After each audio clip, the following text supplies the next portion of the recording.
tend to stray away from social issues and political issues. I don't really talk about it. I just because I feel like, I have my opinion. You might have yours. Someone else might have theirs. A lot of my listeners will have their opinions. And I don't want my opinion to alienate someone else if theirs is different. Yeah. So I tend to keep that out. And this song, this album is actually, the whole thing pretty much is socio-politically charged. And I say that loosely because it's more, they're not preaching songs. They're not saying, hey, I endorse this line of thinking or this candidate or this issue.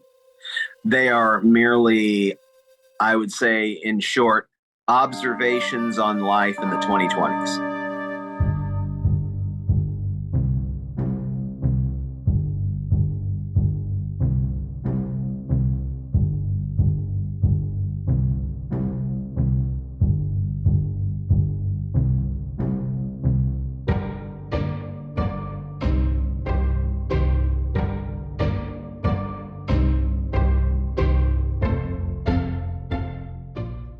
What's funny is, last year, on August 1st, actually, of last year, we released A Hush Falling Over the West. And it was, I thought it came out really nice. And, it got, certain songs got a lot of stream action on Spotify and whatnot. And other than that, we didn't tour for it. Everybody got busy with their own things. And so, as these things happen, there was no live performances planned, but I kind of got the itch and I booked myself a few shows and I started playing those songs out live. And to my surprise, they must have been some pretty powerful choruses because I hear people singing along with songs like Fine by Me, which, I thought, hey, that's got a really sweet chorus to it. Yeah. I didn't expect anyone to start singing along with it, at open mics, let alone the full-length shows I would play. So that was pretty exciting. Ladies and gentlemen, rise to your feet. Stand at attention. Don't take your seat. This is the moment where you decide. Should you surrender? Should you survive? Ladies and gentlemen. Casey, who's going to be here hopefully in about 10 or 15 minutes, when he would just come over for a social visit, we'd have a brandy or something and all right, why don't we try some harmony vocals right now? Over the sky, under the trees, everything's fine by me. Some will say more, more will say less. Less than the greatest, better than best.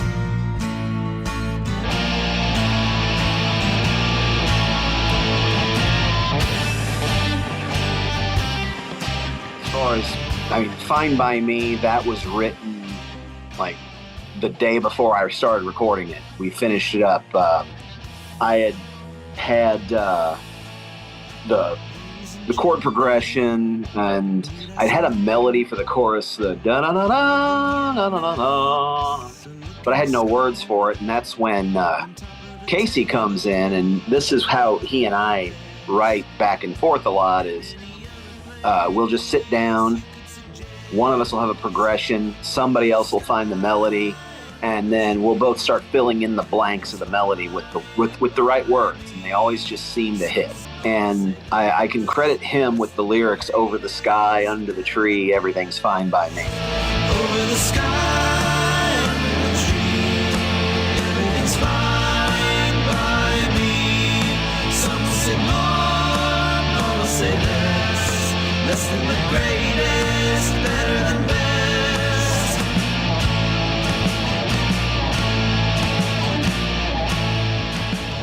when you're working together with him, is that usually when you do the lyric stuff or the harmonies? That's when he comes and visits you. You can't really do that long distance, can you? Or I suppose you could, and I mean, between the two of us, he's actually the better singer.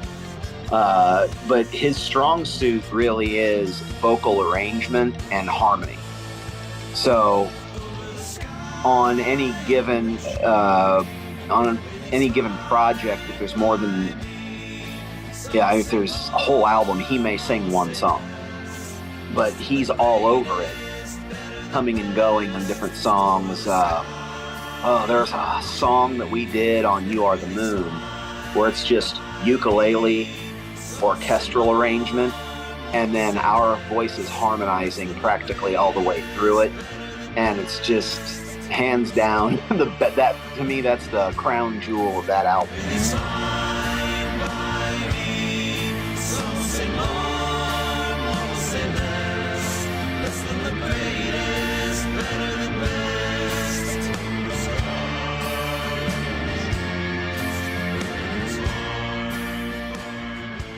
Something that's kind of funny that we always do for a little bit of a laugh is whatever band I'm in, we've always discussed, which Beatle would you be if we were the Beatles?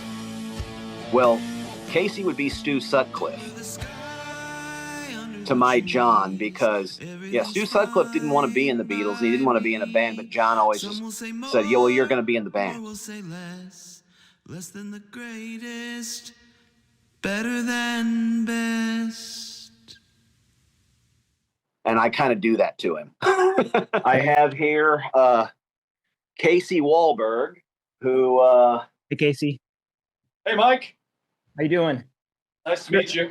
Nice to meet you, too. I already heard a lot about you. Brian, with some of you guys went to high school together, Casey? Yeah, we did. Orchard Farm. And you guys met, and did you guys immediately form a band, or how did that work out? We wanted to be like a Simon and Garfunkel kind of thing, because we were raised on a lot of that kind of stuff, and we thought of ourselves as very, very poetic back in those days. Oh yeah. Lots of bad poems. Lots of bad poems.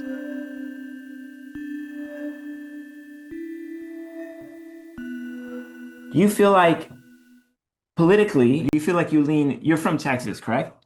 I am. Like you're born in Texas, you live in St. Louis. What is the politics in your area? Is it more leaning towards a more conservative politics, or is it more leaning towards a liberal, or in the middle?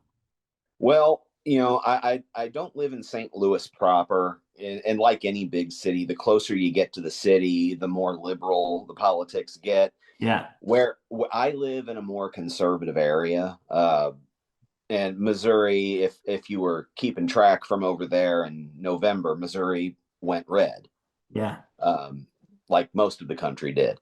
And of course, when you break that down to county by county basis, Jackson County went blue, St. Louis County went blue, and the rest of the state went red. So you consider yourself red, or do you consider, or is that something people don't talk about back home? The internet's made people less polite, and people are more willing to let you know where they stand, and unfortunately, and I think we discussed this last time, is like, if someone disagrees with you, typically, and I hate to say it, ironically, more on the liberal side, they're more willing to shut people out, people who you would ordinarily think as not open-minded. And so I feel like there's a little bit of a forced division by one side more than there is the other. That being said, sorry. I'm sorry. No, go ahead. Keep going on. That being said, I think that we need to return to a place where there's a social politeness.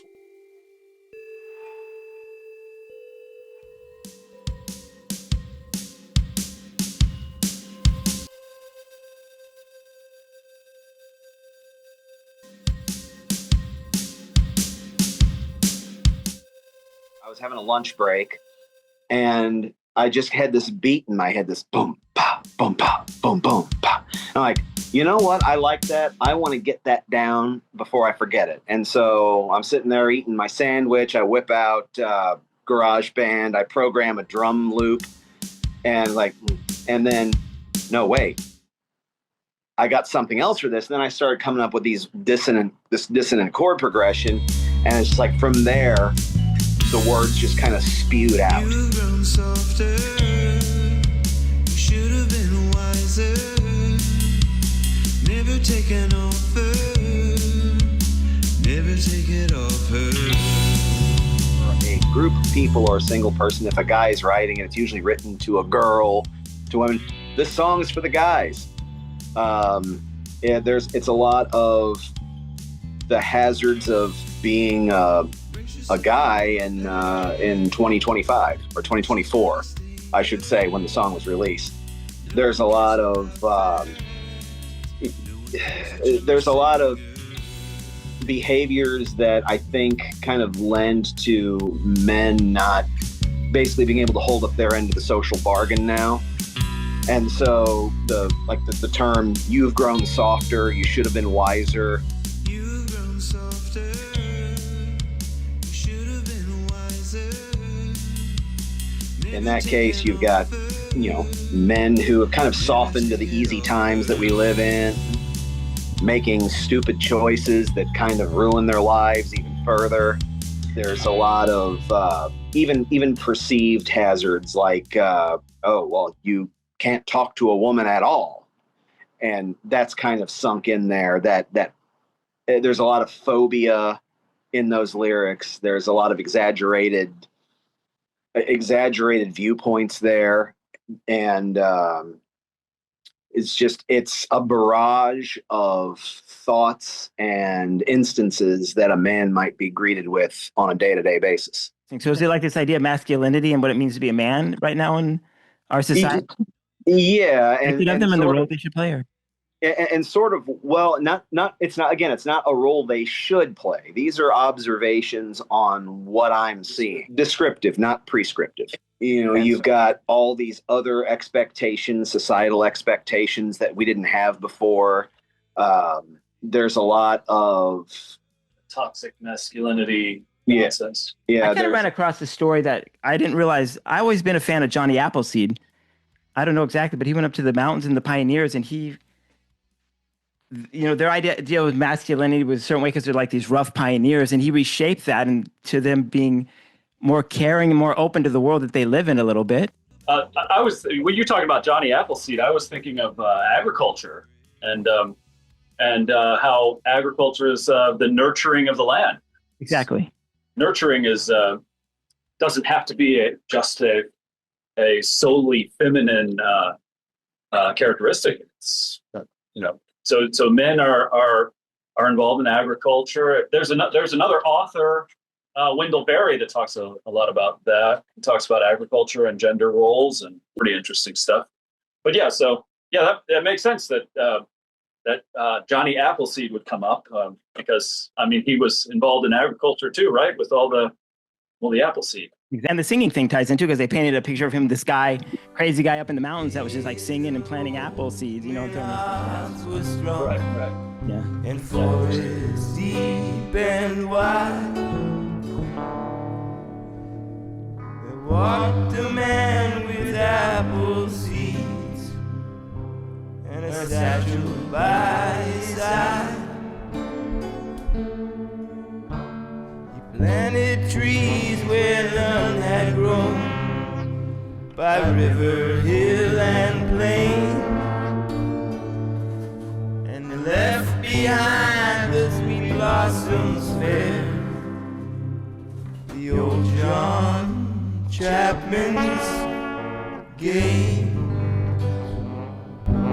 Need to return to a place where there's a social politeness, where there are certain topics you just don't discuss in public, and that's where it stays. Because I wonder about that too, because I come from, this is more from my own personal understanding right now that I'm asking these kind of questions. It's not really geared to exactly at the music, because when I go back home and I talk to my family, there's this kind of like, it's more reserved, and people don't really talk about this idea of politics anymore.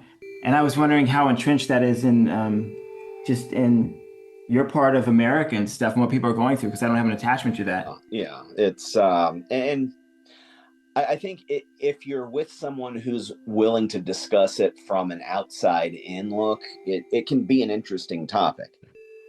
You remove your passions and you discuss the issue for the issue's sake. So, I mean, it's definitely a theme back home, of course, you know, and so it's difficult waters to tread on these days, so for sure.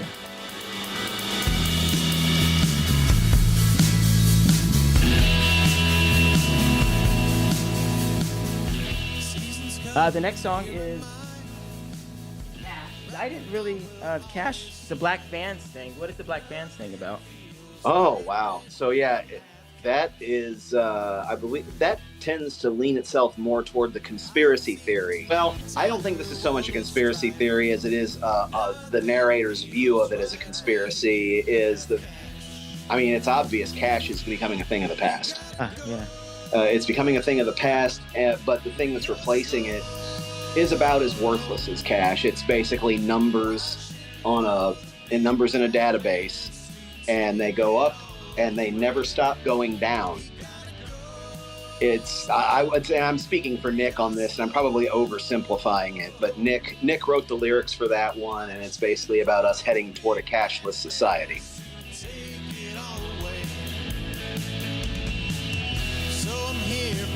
Say, gotta take it a long, long way. Nothing feels right when you have cash.